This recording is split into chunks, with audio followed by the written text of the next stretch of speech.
Aujourd'hui, on est le 1er juillet 2019. C'est la fermeture du pont Champlain, l'ancien pont Champlain, parce que c'est l'ouverture du nouveau pont Samuel de Champlain.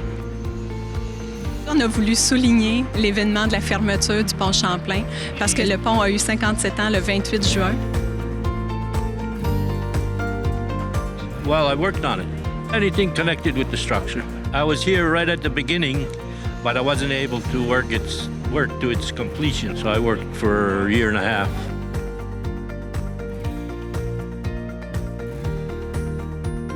Aujourd'hui, avec l'ouverture du nouveau pont, c'est vraiment il ne sera plus utilisé pour la circulation automobile. Donc, c'était important de marquer cette histoire.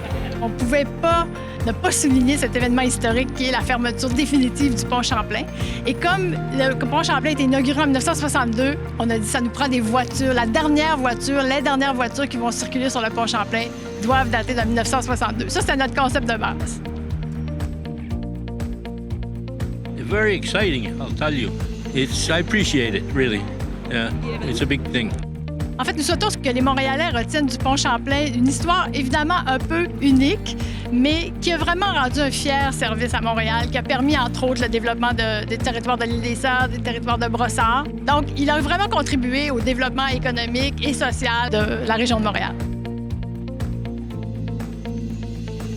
Les grands moments historiques du pont Champlain, en fait, c'est évidemment son inauguration, le 28 juin 1962. Ensuite, en 1962, il y avait déjà un péage de 25 sous qui s'est terminé en 1990. Ensuite, en 1982, il y a eu l'implantation d'une voie réservée aux autobus sur le pont. Puis, 2013, il y a eu l'événement de la Super-Poutre. À l'automne 2013, on a détecté une fissure sur la poutre de la travée 28-29. La fissure était tellement avancée qu'il fallait intervenir très rapidement.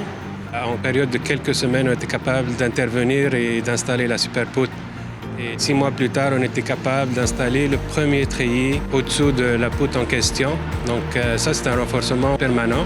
Et aussi, on a un programme de monitoring du pont. Donc on a à peu près l'équivalent de 335 capteurs. Et ça nous permet une surveillance 24 heures sur 24, 7 jours semaine. Tout est mis en place. S'il y a un problème, quoi que ce soit qui est détecté, on est capable d'intervenir très rapidement. Après le dernier passage des voitures, on va se préparer en fait pour la déconstruction du pont Champlain qui va s'amorcer dans quelques mois. On aura des projets de recherche aussi qui vont se faire dès cet automne pour étudier un peu comment se comporte la structure du pont Champlain. Alors, il y a encore beaucoup de travail pour nous. C'est la fin de son utilisation et nous sommes vraiment très fiers. Je pense qu'on peut dire mission accomplie d'avoir rendu le pont jusqu'à l'ouverture du nouveau pont Samuel de Champlain.